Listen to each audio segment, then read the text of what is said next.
مشکات شریف کی حدیث نمبر 2320 جس کے راوی حضرت ابو ہریرہ رضی اللہ تعالیٰ عنہ ہیں۔ نبی کریم صلی اللہ تعالیٰ علیہ وسلم نے فرمایا کہ لا حول ولا قوة الا باللہ 99 بیماریوں کی دوا ہے جن میں ادنا بیماری غم ہے۔ بیماریوں سے مراد جسمانی، روحانی، دنیاوی، اخروی بیماریاں ہیں کہ لا حول شریف ان سب کا مکمل علاج ہے، غم دنیاوی ہو یا دینی ہو اخروی۔ لا حول شریف کی برکت سے ہر طرح کا غم دور ہوتا ہے، معاش و معاد کی فکر سے بندہ آزاد ہوتا ہے، اور ظاہر ہے کہ غم سے آزادی حق تعالی کی بڑی نعمت ہے کہ اللہ عز و جل نے حضرت یونس علیہ السلام پر ایک بڑا کرم یہ فرمایا کہ انہیں غم سے نجات دی۔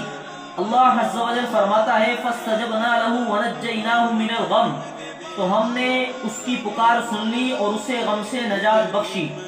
اس سے اگلی حدیث یعنی حدیث نمبر 2321 میں لا حول ولا قوة الا باللہ کو جنت کا خزانہ قرار دیا گیا ہے۔ حضرت ابو ہریرہ رضی اللہ تعالیٰ عنہ بیان کرتے ہیں کہ رسول اللہ صلی اللہ تعالیٰ علیہ وسلم نے فرمایا کیا میں تمہیں ایسا کلمہ نہ بتاؤں جو عرش کے نیچے جنت کا خزانہ ہے، اور وہ لا حول ولا قوة الا باللہ ہے۔ لا حول ولا قوة الا باللہ جنتی خزانہ یعنی جنت کی نفیس نعمتوں میں سے ہے جو اس دن کام آئے گی جس دن مال اولاد وغیرہ کچھ کام نہیں آئیں گے۔